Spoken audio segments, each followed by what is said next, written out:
juga dipengaruhi oleh seberapa baik seseorang mengelola emosinya dan emosi orang lain.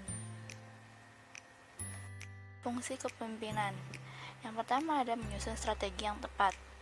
Salah satu fungsi kepemimpinan yang paling penting dan utama adalah menyusun strategi yang tepat. Kepemimpinan yang baik akan membantu grup atau anggota tim dalam menyusun tujuan-tujuan apa saja yang menjadi prioritas penting. Yang kedua ada merancang taktik.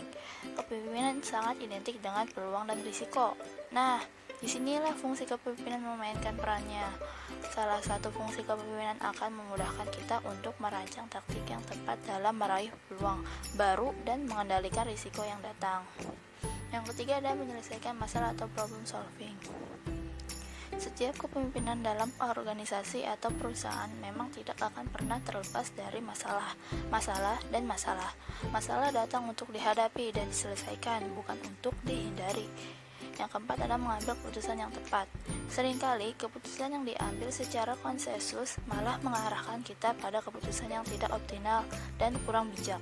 Dalam hal ini, peran kepemimpinan benar-benar harus bekerja dengan sangat baik, sehingga kepemimpinan berfungsi untuk bersikap adil antara otoritas dan akuntabilitas keputusan. Jika kita berhasil melakukannya, maka kita akan mendapatkan peluang yang lebih besar untuk meraih keputusan yang bijak, optimal, dan rasional.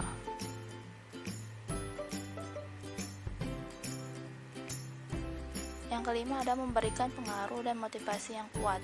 Kepemimpinan berfungsi untuk memberikan pengaruh kepada para anggota timnya, serta menularkan motivasi yang kuat kepada mereka, sehingga anggota tim selalu bersemangat dan berambisi dalam mengejar cita-cita bersama.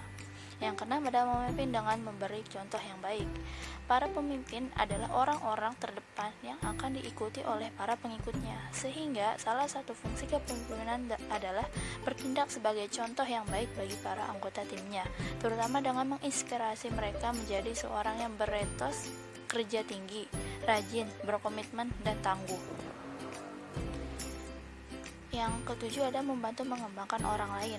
Kepemimpinan berfungsi untuk membantu para pemimpin dalam mengembangkan wawasan, pengetahuan, pengalaman, dan kemampuan para anggota timnya.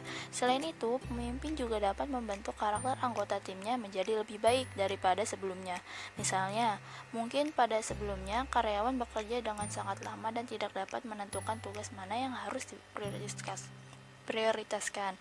Namun, setelah pemimpin menjalankan fungsinya dengan baik, karyawan tersebut bekerja dengan lebih cepat tanpa melewati tengah waktu dan selalu mengutamakan tugas-tugas penting yang harus didahulukan. Yang terakhir ada membentuk ketangguhan. Kepemimpinan berfungsi untuk memimpin para anggota tim atau karyawan dengan bersikap tangguh dalam menghadapi segala tekanan, masalah, dan kegagalan yang hadir dalam kehidupan. Hal ini bertujuan agar semua motivasi, fokus, dan semangat yang kita miliki tidak mudah hilang begitu saja. Lalu ada keahlian yang harus dikuasai oleh pemimpin dalam sebuah organisasi.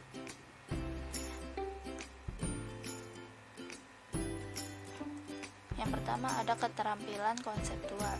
Kemampuan dalam mengkonsep dalam organisasi sangat diperlukan oleh pemimpin. Kemampuan ini merupakan keahlian dalam melakukan koordinasi dan mengintegrasikan segala kepentingan yang ada di dalam organisasi. Lalu yang kedua ada keterampilan komunikasi. Kemampuan ini diperlukan oleh pemimpin untuk menjalin kerjasama, memahami dan memberi motivasi kepada orang lain dalam suatu organisasi. Pemimpin menggunakan kemampuan ini dalam kepemimpinan organisasi untuk mendapatkan partisipasi dari bawahannya dan memberikan arahan dalam meraih tujuan organisasi. Yang ketiga ada keterampilan administratif.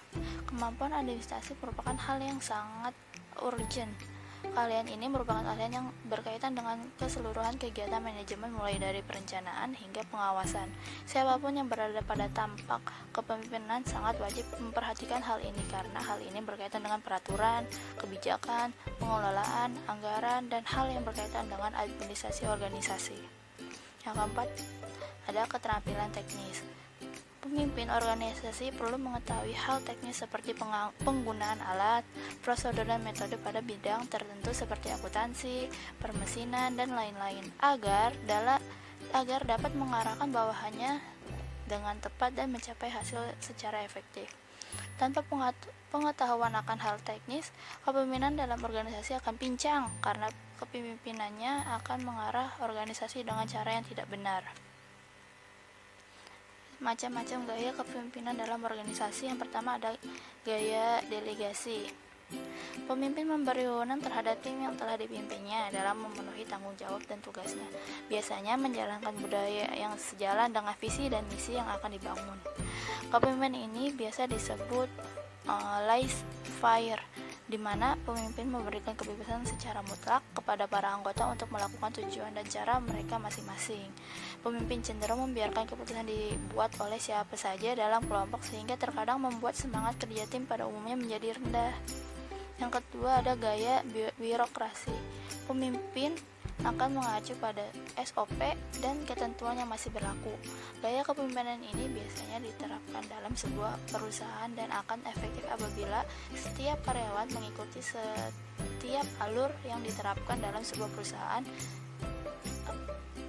dan melakukan tanggung jawab rutin setiap hari.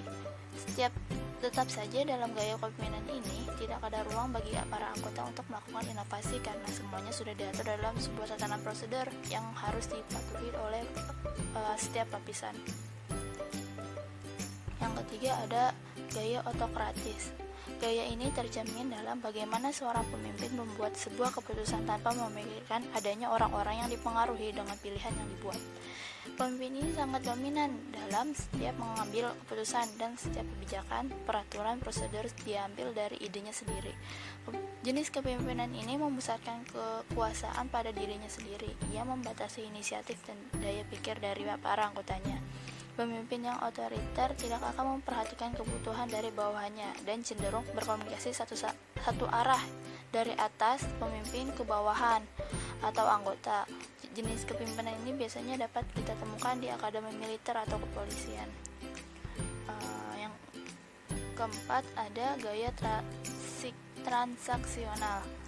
Kepemimpinan jenis ini cenderung terdapat aksi transaksi antar pemimpin dan bawahan di mana pemimpin akan memberi reward ketika bawahan berhasil melaksanakan tugas setelah diselesaikan sesuai kesepakatan. Pemimpin dan bawahan memiliki tujuan, kebutuhan, kepentingan masing-masing.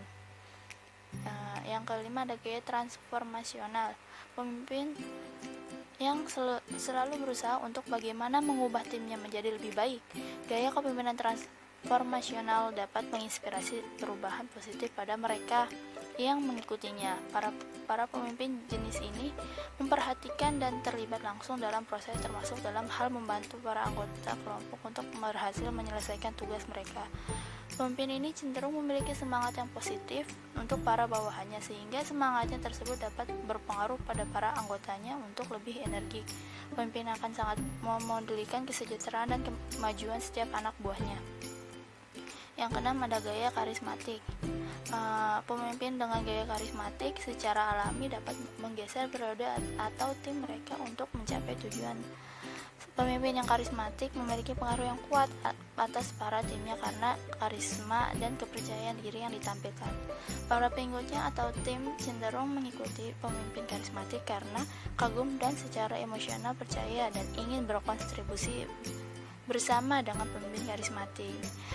Pemimpin karismatik tersebut timbul dari setiap kemampuan yang mempesona yang ia miliki, terutama dalam meyakinkan setiap anggotanya untuk mengikuti setiap arahan yang dia inginkan.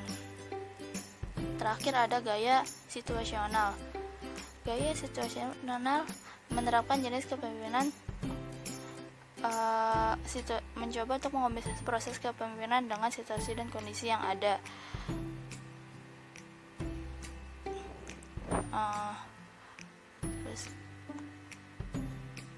Kepemimpinan yang ada dengan tahap perkembangan para anggota, yakni sejauh mana kesiapan dari para anggota melaksanakan setiap tugas. Gaya kepemimpinan situasional mencoba mengombinasi proses kepemimpinan dengan situasi dan kondisi yang ada. Sekian, terima kasih.